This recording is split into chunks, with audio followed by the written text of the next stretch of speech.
Welcome. Today is October 8th. We are still in the middle of Hispanic Heritage Month, which runs from September 15th until October 15th. And this is the part of the programming that we are doing with Hispanic Heritage Month. Today, we are so lucky to have MATC as a partner with us on this programming. During this month, the Hispanic Collaborative is committed to sharing the Hispanic voice, highlighting Hispanic issues all month. And that is one of the things that we are doing here today. We're very glad that you logged on. Today's webinar will be taped and you are welcome to share that out with others. We will have that up, that link up on our website, mkehc.org. We will have that up by early next week for you to share out. We will also be taking questions from the audience later today during the program. For those of you who are logged in and participating, you are welcome to add your questions onto our chat. We will get to them at the end of our session. And for those that we don't get a chance to answer in person, our panelists don't get a chance to answer in person, we will post those responses up along with the link to today's event. We have a great conversation today lined up with some fantastic panelists, and it's a very important topic for all of us Latino-owned businesses and the specific issues that we are having right now during COVID-19, and how do we grow that sector, which is really an imperative to ensure that Latinos are flourishing in this area. Before we get started, we want to say hello to one of our sponsors, MATC, and we have with us today Dr. Wilma Bonaparte.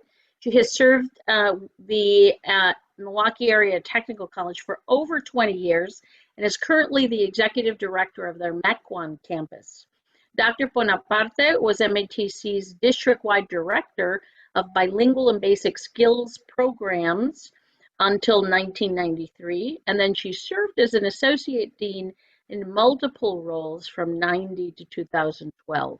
She also served as the dean of MATC's School of Liberal Arts and Sciences in 2012.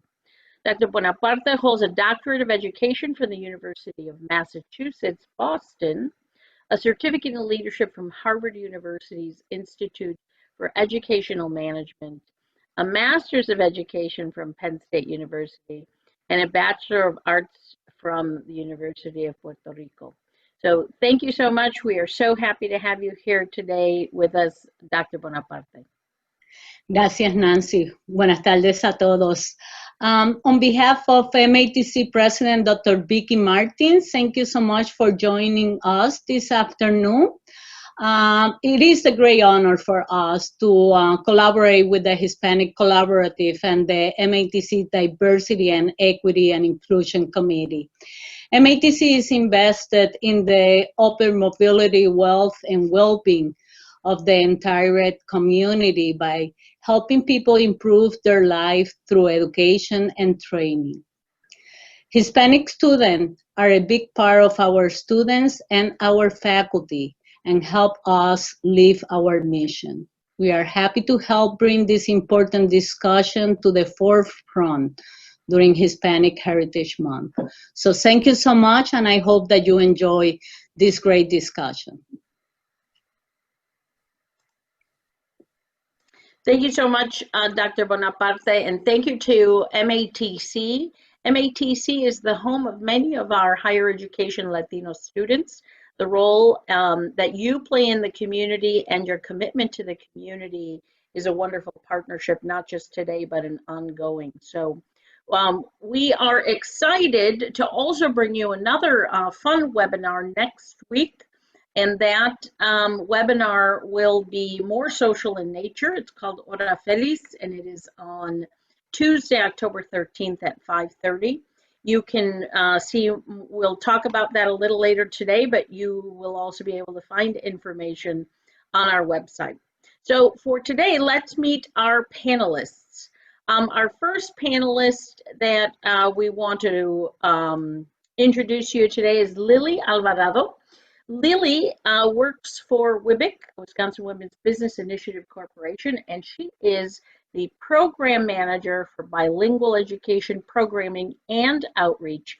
She leads efforts in the Milwaukee region and has helped countless of Latino businesses start and maintain, grow, and flourish. Thank you for all the work that you do, Lily, and thank you so much for being with us today. Thank you, Nancy, for having us. You bet. Thanks. Our next panelist that we want to introduce is Chris Bamboo-Rosh.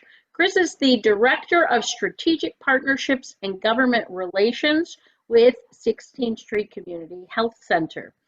He also sits on the board of the Medical Society for Milwaukee County, and he sits on historic Highway 41 and Cesar Chavez bids.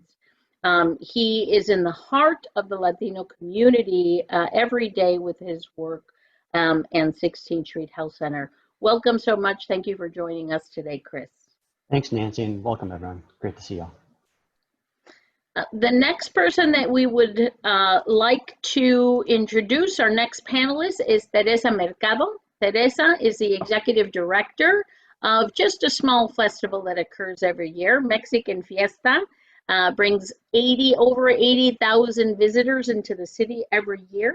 And the Wisconsin Hispanic Scholarship Fund, which I believe they have now given well over, is it $500,000? How many millions of dollars have you given? We are close to $1,750,000. That's wonderful.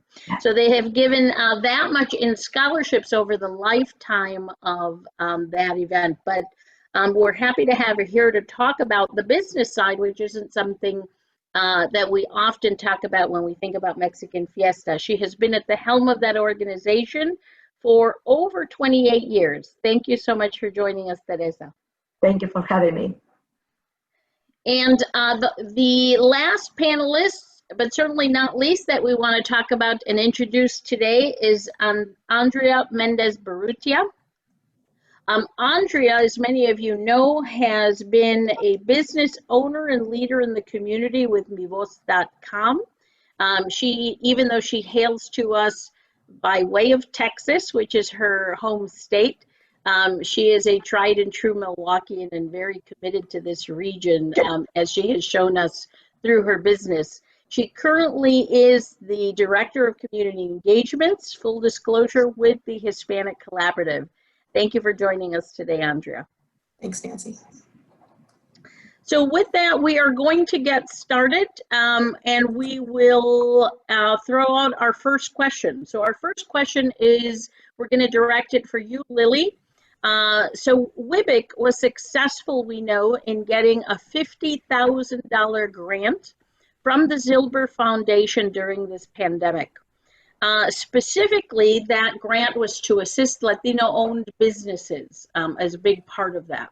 So share with us, what is the significance of going after that funding, of getting that funding, and what was it earmarked for, and why was that pocket of dollars so needed in our Latino business owner community? Yes, absolutely. Thank you, Nancy. So WIBIC is a nonprofit organization that provides assistance to statewide economic development with classes and with loans. So most of our clients were being helped through us through this pandemic. We all know that everyone's been struggling, suffering with their businesses. So we saw the need for our businesses that come through the education program, but do not have a social security number.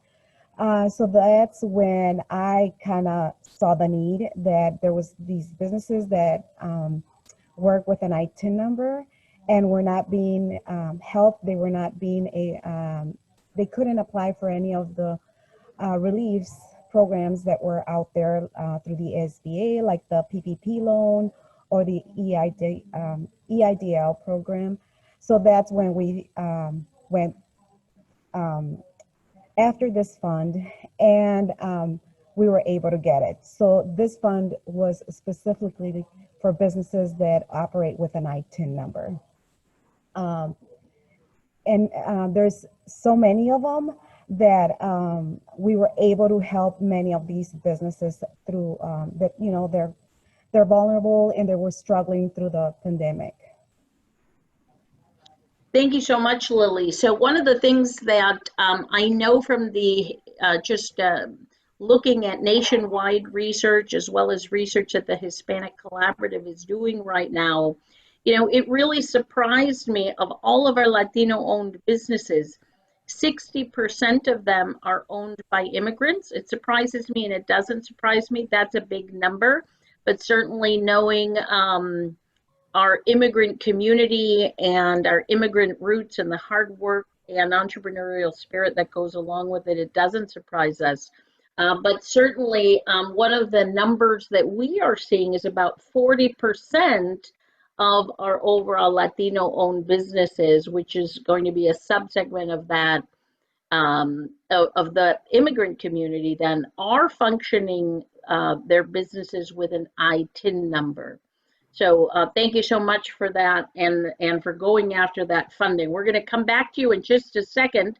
We want to get the other half of your partner in disseminating this and ask her a question. So Teresa, you run one of the largest multi-day Latino festivals in the nation. You bring in vendors from all over Latin American countries, but you also highlight local Latino vendors and businesses as part of Mexican Fiesta and the multiple other yearly events that you do.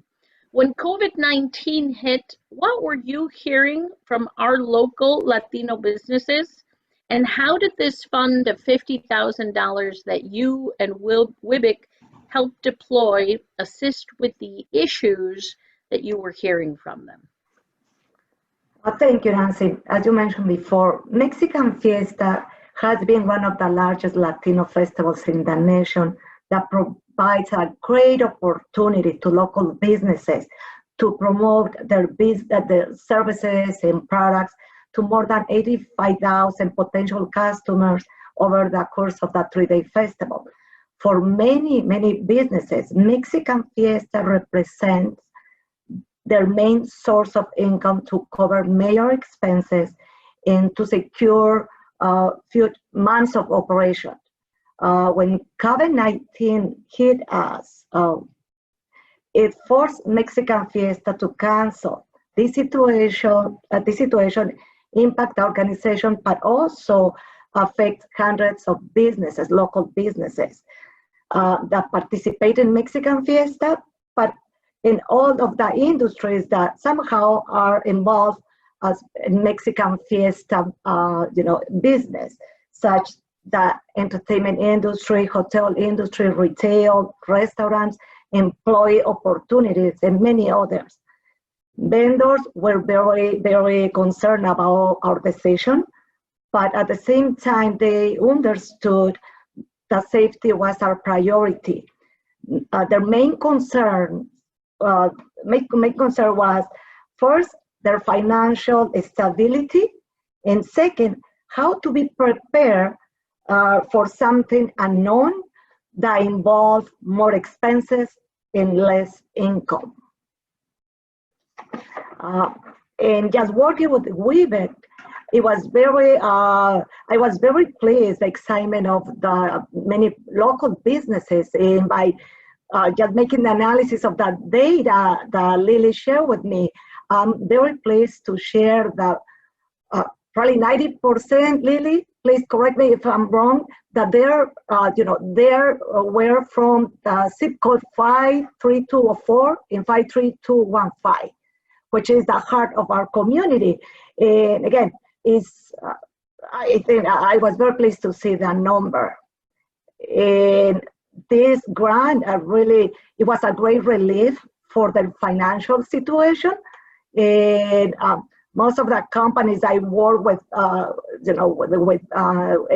this program, they use money to cover rent and to cover salaries, which help them to keep the operation running. Great, great. That's great news. And thank you to Mexican Fiesta and to WIBIC for bringing those dollars to the table and helping get them out to our Latino-owned businesses. So a question for both of you then, Lily and Tere. If we think about this fund, you know, here was a pocket of dollars, $50,000 to be exact, earmarked for their use. Did we have a lot of businesses apply? Were there challenges in that area or other challenges that our business owners were having that you noticed? And, you know, what would you say was the most eye-opening to you in this process? So Lily or Tere, whichever wants to go first. Okay, if I may, unless Lily wants to answer. Go ahead. Okay, yes, it was, again, this grant, it was very well received, but something that I found that many of the businesses that I spoke with did not believe that this money was somehow free. They may be, they feel that it was a catch, you know, in this money. And that shows that culturally, we are used to working for money and not asking for help, even though when this money could benefit our business. One of the main challenges that I encounter, and probably you found yourself in the same situation, Lily. It was, and I found this not only through this grant. I see it many times. Lots of businesses do not have the internal organization system. In many cases, they do not invest in something that is a priority. They don't invest in a professional bookkeeper that can help them to keep the record straight and guide them in just to go through the process and how to operate their business, and to separate their business and the operation of the actual personal life. And they so clever, you know, the business owners that we have in our community, they know what they want, their success, they have the money, they have the brand, they know exactly what they're doing. But when you go back to them internally, I feel that we need somehow, you know, just we are missing that portion, the organizational situation. Many times I found that they're using their bank account to pay personal expenses.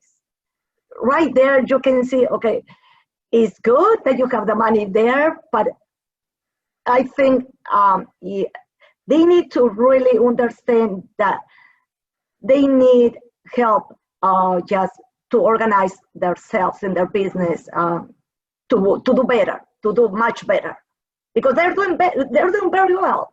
But again, I think that is essential. Thank you so much, Teresa. Lily, what would you like to add on this? What was surprising for you or eye-opening? Yeah. So first of all, we did have a lot of businesses apply, and in fact, I still have a lot of businesses on a waiting list that are. I just keep them there in case we do have more funding that we're able to provide to these businesses. And I think one of the biggest issues is that we continue to struggle with trust. If the business owner does not know the organization or they do not have a relationship with you, it's very hard for them to reach out or to say, yes, I need help, or many of them are very skeptical about it. They feel like free money. No, that's not, you know, what do these people want from me? And so we still continue to need to build that trust with these businesses, because I was reaching out to businesses that I also didn't know, or they had never been in a class or had no relationship with WIBIC. And another issue that I think it's very important is that they don't want to share their information due to their immigration status. Especially right now, that's a big one. They do not want to fill out any kind of paperwork. With this grant, we try to make it very simple. We did not ask for financials, but we did want to know what was their their house income, what were their sales, and they're very skeptical about sharing that kind of information. So I think those were two of the biggest issues that I've had where they still did not want to share that. And like Great. Tere said, with the accounting, I feel like that's across the board where they do not, they know how to run the business, they know what they're doing, but they still want to do it their own ways. They do not want to have a CPA doing their accounting. And of course, this time we were able to help them, but in the future, that's where we come in and we try to coach them, guide them to our classes as well. So, so thank you, and that's very interesting that you talk about, and I will share very much in line with some of the surveying, the information that we're seeing from Latino business owners. We're seeing that about 40% of our Latino-owned businesses have not applied for any type of funding or assistance whatsoever, and that's a big number when we think about. That makes them more vulnerable to what's happening around them, and certainly any way that we can help float them with cash flow during this unprecedented time will help increase their survival rate.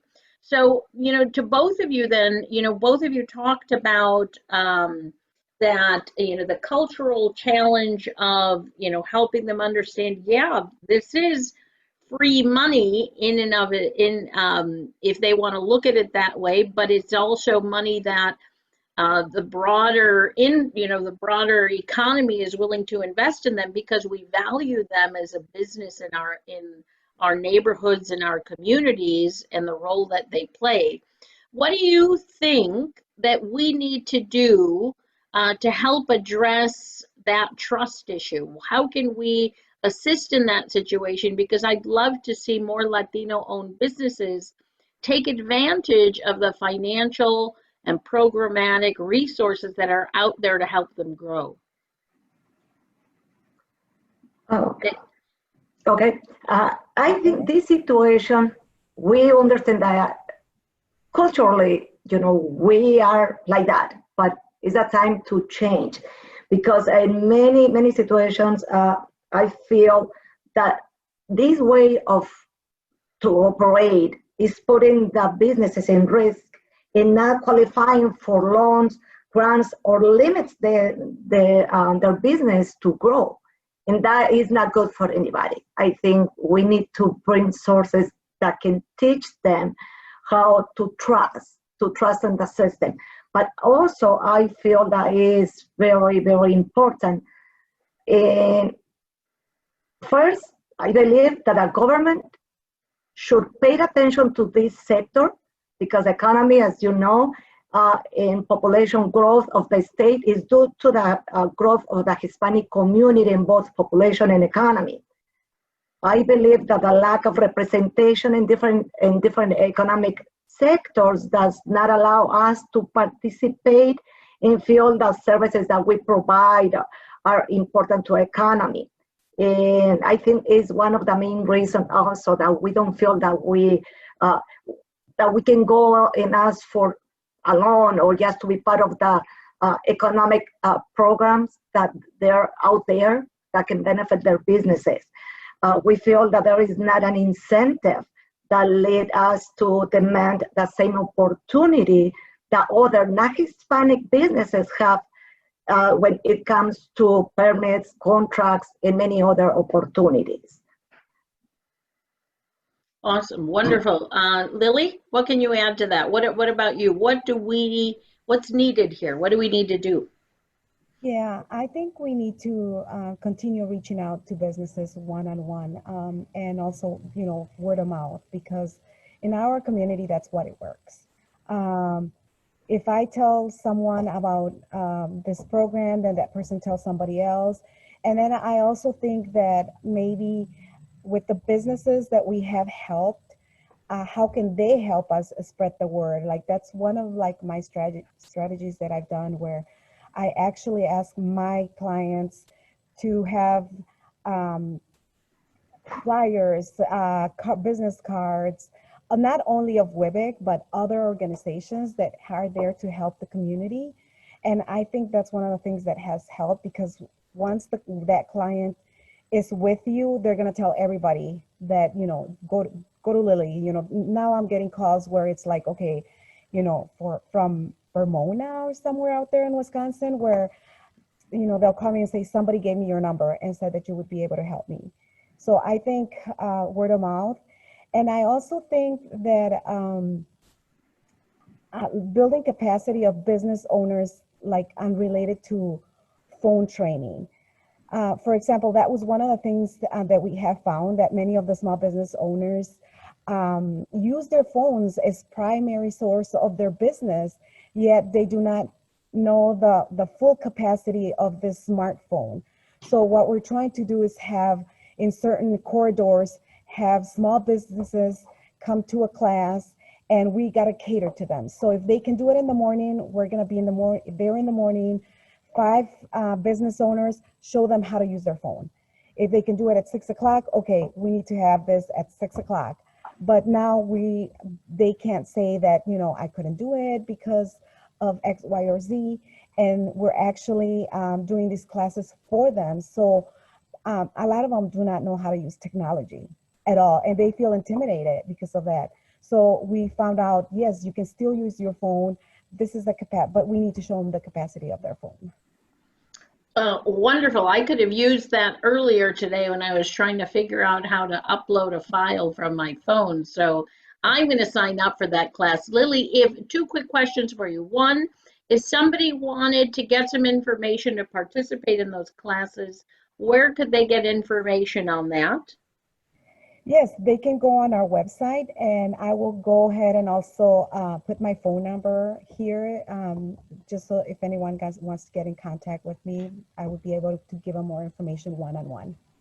Great, great. And then the second question I have is, so you still have businesses on a wait list for funding, and you know, both you and Teresa have a glimpse of what's happening out there with our Latino businesses.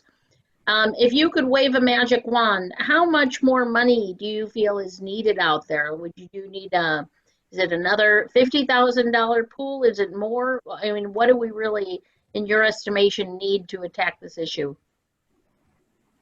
Well, I really don't think we can put a number to that, just because, for example, there's a lot of people that are getting COVID. So what happens when they get COVID?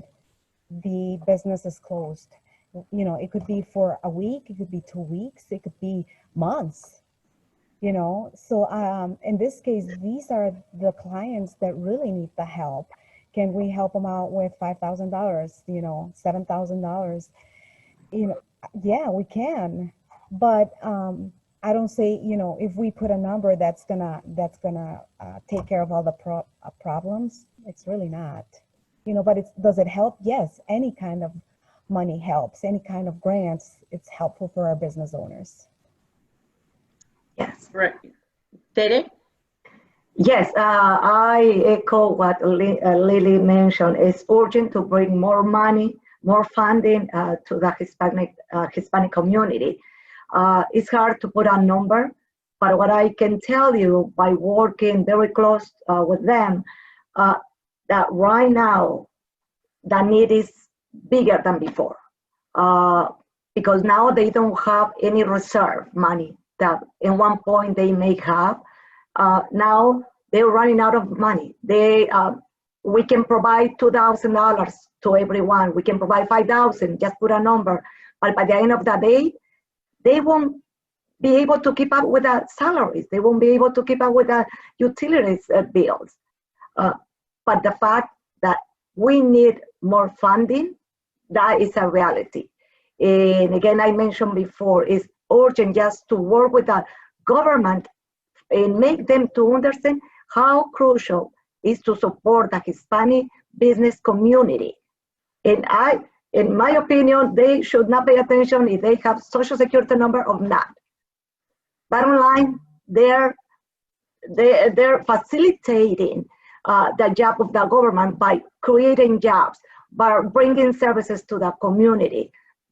You know, and that alone, I feel that we should just keep working hard and collaborate with as many government departments to bring money to them. And again, if we bring $200,000, will be a huge relief, but we cannot say that that will cover 100% of the need. Great, thank you. Thank you so much for that insight, and we're gonna come back to that in a little bit. We're gonna come back to Lily and Teresa. So I wanna make a shift right now to Chris. Chris, 16th Street Community Health Center really has played a strong supporting role during this time frame to households, to community, and as well as to business.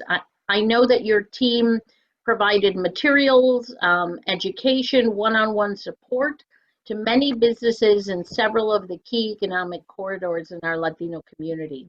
What are you seeing? And if you can talk about, you know, what did you see when COVID first hit, and what are you seeing now? Will do. Thank you, Nancy, and to the Hispanic Collaborative for organizing the discussion and bringing us together, and for the invitation to speak. Just before I get to that, you know, I just want to say I think what a great way to celebrate Hispanic Heritage Month by, you know, really recognizing the critical role and how Hispanic entrepreneurialism and businesses are really making kind of, you know, countless contributions to the Latino community in Milwaukee every day. So it's really cool to do that and highlight that. So yeah, I have two roles. I'm the Director of Strategic Partnerships at 16th Street. I have the honor of doing that work, but also have the privilege to serve on two separate business improvement districts, like you mentioned. And so I thought I'd talk about this from two lenses. One, the 16th Street lens and what we're seeing now versus then, as well as from my spot with the two bids that I'm on. So in terms of 16th Street, you know, really from the beginning of COVID-19, we've been at the forefront of trying to work to keep our patients and community safe. And we've done that through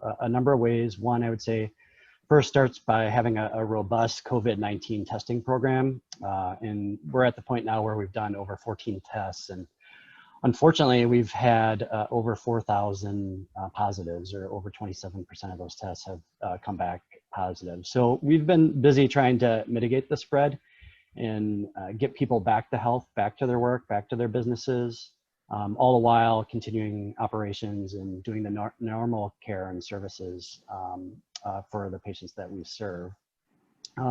So to do that, we've set up, you know, separate COVID testing sites. We've texted with patients. We're doing live Facebook streams with our physician and provider team. Some of the things that you mentioned, Nancy, we're translating materials into Spanish, and we've, you know, partnered with the Hispanic Collaborative and others as well on a communications strategy and outreach plan. Really doing stuff that we've never done before, including purchasing of media buys, as well as the free buys that we get. We've set up a sizable patient relief fund, and then we quickly pivoted when the Supreme Court lifted the stay-at-home order back in May to get 50,000 masks out to communities and businesses. So it's been busy.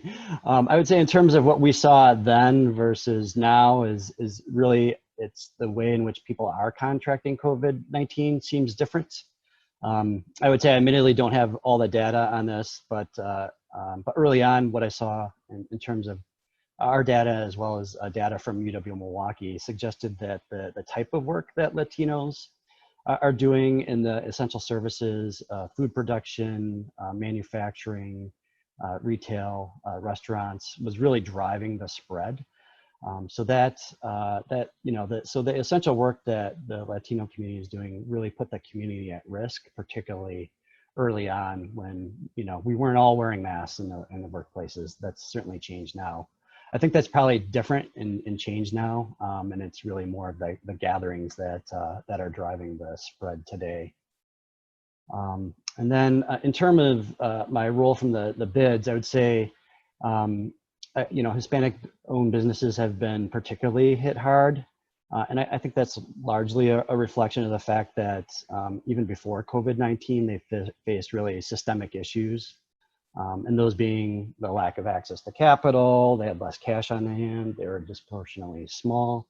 And these are the types of businesses, frankly, that are always hit the hardest in a downturn. And so when you add in the fact that COVID-19 has hit the industries where Hispanics work and own businesses, and early on, COVID-19 hit the Hispanic community in Wisconsin the hardest in Milwaukee.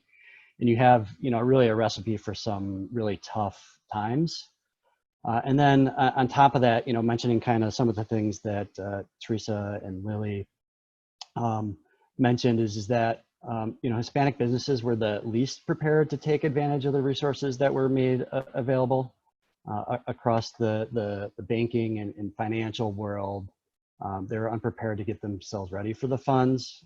Of course, not all funds were available to them. And that's a huge issue and a big tragedy in and of itself. But in a way, I would say the crisis is more systemic in that it has a lot to do with the financing for Latino-owned businesses. Not having the lending documents, they may not have a business lender or a banker, not even for debt, but maybe even to take on a line of credit. There's banking terms that don't translate well into Spanish. We have kids, going to those banking meetings with their parents, and then really the COVID funds exacerbated that, and the kind of the first come first serve basis. Too many Hispanic businesses weren't ready, and so they were further disadvantages and further disparities as a result of that. So really, I think it's kind of the lack of infrastructure, financial literacy, and access to those resources that's really continuing to put Hispanic business owners at a financial disadvantage. So Chris, I'm going to ask you this, the same question I asked Lily and Teresa. If you had a magic wand, what would you do? What would you make available that we don't have today or don't have enough of in order to assist Latino-owned businesses right now? Sure. Well, I wish there was one. But it's going to entail, I think, one long, hard slog through this. I guess what I would say is, how we roll out grants and support matters. In the first come, first service way in which, the CARES Act and some other dollars have come out don't work. So we need a new way. I think we need to work on businesses having lines of credit. So, and doing education on that and working with them. They need bankers. We need better online platforms. Hispanic businesses were disadvantaged in that, and that needs to change quickly because, from what I saw is the businesses didn't transition well to the curbside part. I know Hispanic Collaborative has the Mercado MKE part in responding to that, so I think that's really critical. And I think we need freer, more resources in the nonprofit sector for businesses, maybe that make under a certain gross revenue. So free financial services to help lift these businesses up. There's a couple models already out there in the community that are working. So I think we need to ramp them up. But I also think, maybe we need to use retired professionals more. Maybe there's a new model that we have to go after. And then, there's just a countless number of things. So I don't think there's any one single answer, but diversifying the Hispanic businesses in terms of the type of work that they do. So they're not so prone to these downturns. Lily mentioned the one-on-one and the relationships and the word of mouth. I think that's critical. And what I've seen in going door to door with businesses, that really matters. And then the digital divide is huge. I think we need to work on the digital divide as well. Great. Thank you so much, Chris. So we're going to, speaking of the digital divide and all of our panelists have right now and how it relates to Latino-owned businesses, I'm going to go to Andrea with MiVoz.com and your role in the Hispanic Collaborative. So MiVoz.com has helped many organizations and entities bridge a digital gap by providing both communication and transaction with the services that you do for them. Are some of the challenges that you're hearing about today from your fellow panelists, do they surprise you?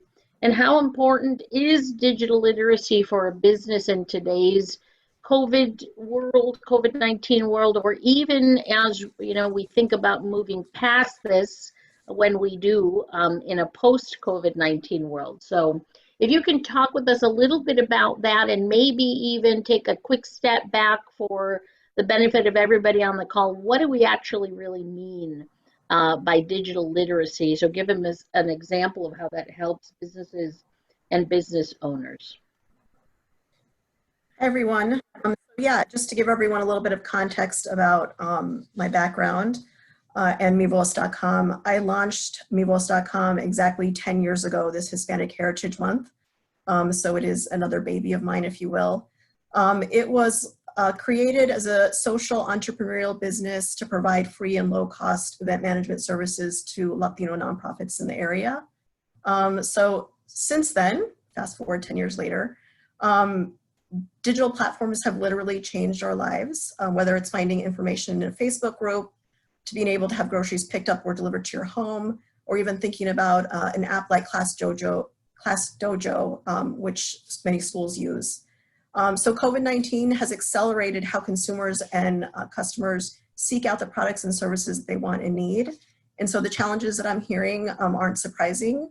One word that I especially appreciated hearing during the first community working group we had after COVID-19 hit was the word adaptability. And adaptability is more than surviving. It's learning how to pivot during these very uncertain times. And it's been a challenge to do so without an online presence. And it's no surprise that adapting to digital is a challenge because of the barriers that Chris mentioned that many Latino business owners have in terms of their access to resources, and just the time and energy and capacity that they would have to be able to develop some of that digital know-how and literacy when they're busy managing their day-to-day operations.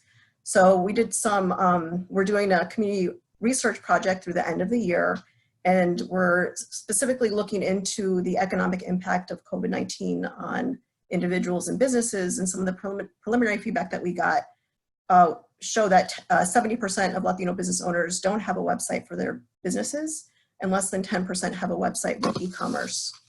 So when we talk about digital literacy, that's the ability to find and consume digital content, to create digital content, and to communicate or share out digital content.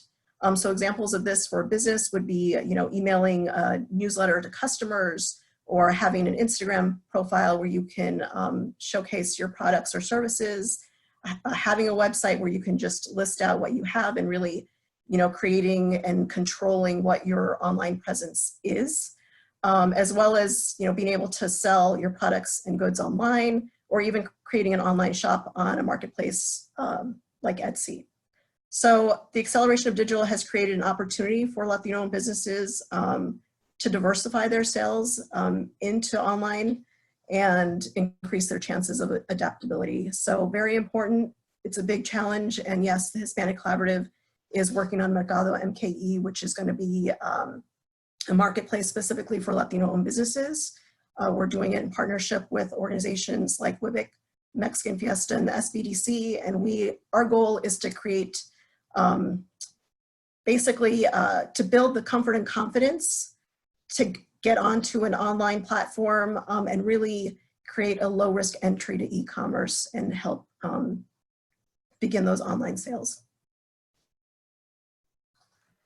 Great, thank you so much, Andrea. And some of the things that you talk about are so important. I remember during some of the days of early COVID-19, when first applications were going in, and speaking with a Latino accountant who talked about that some of her clients, her Latino-owned businesses, were going to come and physically sign applications during this time frame, and just the ability to know how to use technology to keep ourselves safe, to do virtual lines, both from a participation, and how do businesses use this to help keep their employees, their people, and their businesses flowing is very, very important. And certainly it sounds like could be an easy challenge, but it's multifaceted and always changing, as you talked about. So we are close to the end, not quite yet, but we're close to the end of our program. I want to just thank our panelists. All of the insights that you have been providing us so far have been very eye-opening for us. We will have some time for a few questions from the audience. If you are an attendee today and do have a question for either one or all of our panelists, we ask that you please type that into the chat, and we will be getting to those questions next. I have one more question open for all of our panelists right now.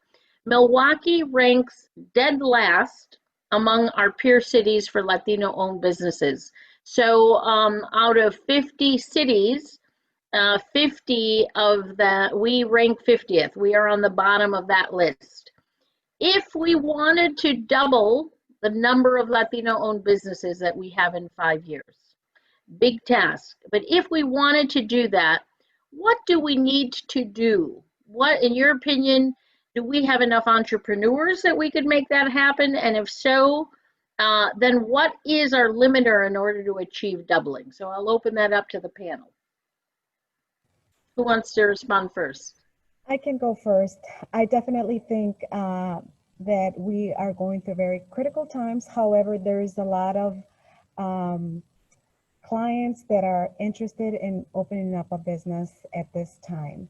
I just started the class for a business plan for clients to do a business plan. And I have 18 participants that are eager to start their business. Although it's difficult times, they also see it as an opportunity. Many of them have lost their jobs and have thought about starting a business. Well, this is the perfect time because now they're like, I don't have a job. So now I'm gonna do this. I've always wanted to do this. So I think through all the chaos and everything that we're going through, they still see that as an opportunity. So I think that's where it's important for us to be there, and also for the clients that are not maybe being successful with their businesses, how can they pivot? And for example, I can give you an example of a client that I have. She has a flower shop and she's not making enough money with this flower shop. However, she started selling food. So now I felt like the responsibility to guide her into, okay, what are you doing for this food? And you need to get educated in regards to that topic. So had her go through the Serve Save classes just so that she is aware of what she needs to do and also responsibility. So I definitely think that there's a lot of businesses and we could do it. You know, we just got to be there for our clients with the support and with the resources for them to be able to be successful. Great, thanks so much, Lily. Other panelists, what is needed for us to double the amount of Latino-owned businesses we have today? This is Chris. I would say I love the vision and the potentials there. I mean, there's many Hispanic family-owned businesses. The community is tremendously resilient and it's very young. So I think that in and of itself gives it some advantages to start. So I'm thrilled to see this be the vision. I think what we need is, I would go back to the financial pieces that I mentioned. We need capital available in a way for Latino businesses where they can take advantage of it, and building upon the financial resources infrastructure that we already have for Latinos. So I think building upon those pieces to create more stability, so we're not having businesses start up and then close during the next downturn, I think is going to help. I would give a shout out to Zilber Family Foundation, who recently funded the Cesar Chavez Drive to increase our bid capacity by allowing us to hire an executive director. So I think that's going to be critical in developing those one-on-one relationships and trust and building that infrastructure as well. So and then the work, of course, that the Hispanic Collaborative, WIBIC, the Latino Chamber, the Hispanic Professionals of Greater Milwaukee are all doing is amazing work. And so that infrastructure is there. We just need to roll up our sleeves and do the work. And I think it's a realistic goal. Great, thanks so much, Chris. Andrea or Teresa, any other comments to add to that? What do we need to do to double? I agree that we have the potential just to change the statistics. We have proved that we have everything that is needed. But I feel that it's critical for us we need to change the government dynamic in order for us to open opportunities for everybody. We must have a representation internally in order for the government to understand the needs of our community. And businesses, they must be more aggressive, and they need to prepare for a new way to do business. It's hard to change the mentality, but in this point, it's a new opportunities that are coming, as Lily mentioned before. But I believe that we need to come together as a community, and we need to really support our youth, our entrepreneurs, the business community into a platform that can help us to change the course of the situation that we are facing as a Latinos, in the middle of the pandemic. Thank you so much. That includes that we need to be involved politically in order for us to change the statistics. Thank you. Thank you so much, Tere. Andrea, what do we need to do to double? Yeah, so I would add, as we think about our Latino business owners and what they've gone through and the no's that they've heard in terms of, being able to access funding, we've heard that they become more self-reliant.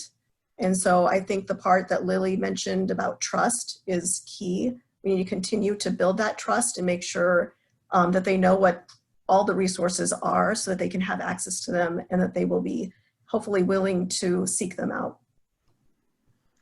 Thanks so much, Andrea. So we are going to go to some of our questions right now from our attendees.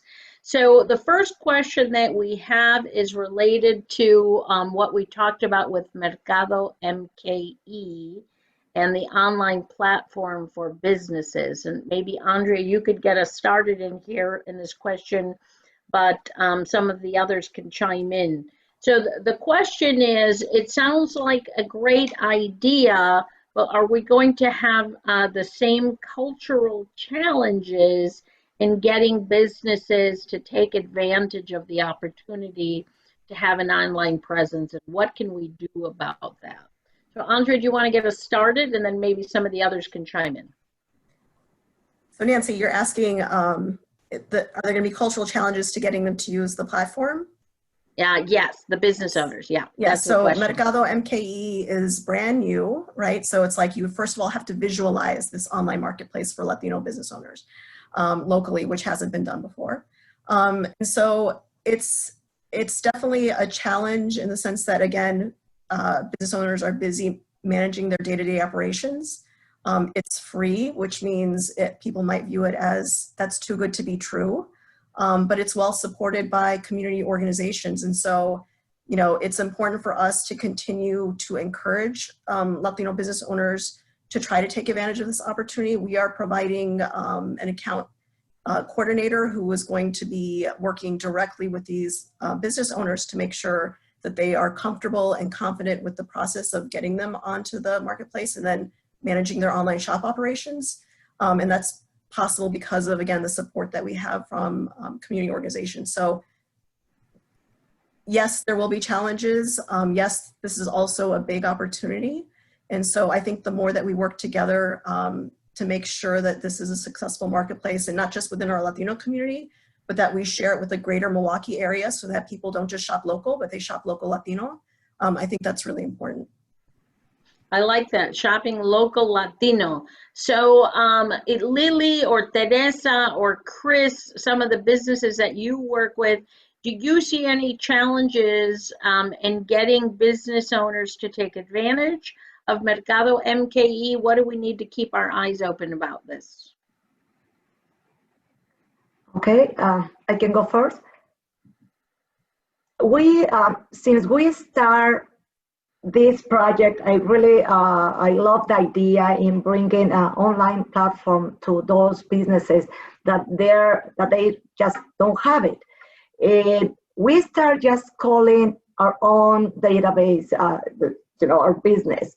And we're inviting them, explaining them how this project will benefit and open opportunities for their own business.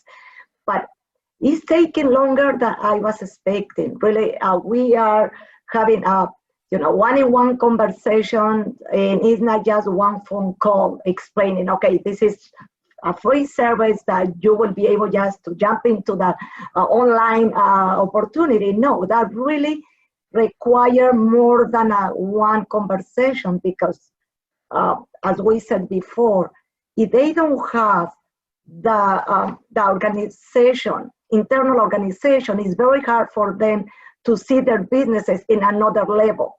And for me, online means another level of doing business. And they need to understand. And again, they're so clever. They know that there is an opportunity there, but I believe that will require more time and effort from everybody, from Weaver, from Fiesta, from Hispanic Collaborative, for everybody that is involved, just to make sure that they understand the process and that they're 100% sure of the success of taking advantage of this platform. But yes, we already have 10 businesses that they're very excited to join it.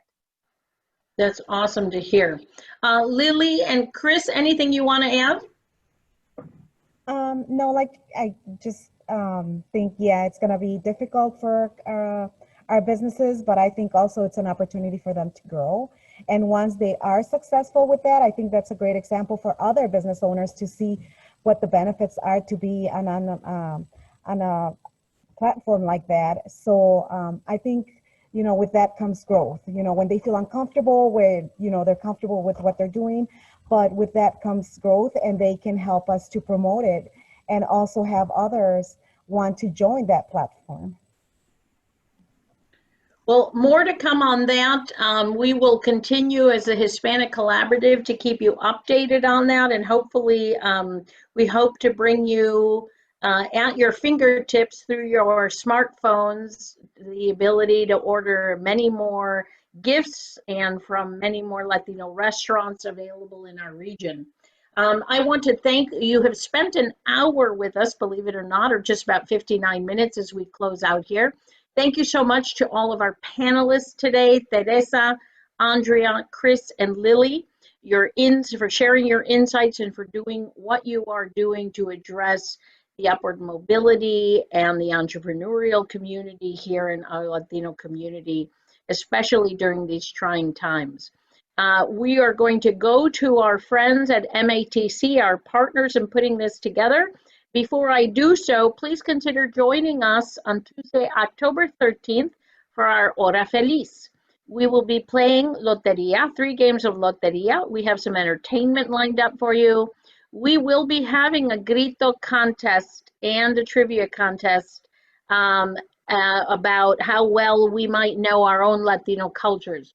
Some of our prizes include Dia de los Muertos basket, so you can still get some wonderful dulces for the family and the kids. I know I'm going to miss it if we by chance don't have trick-or-treating going on this year.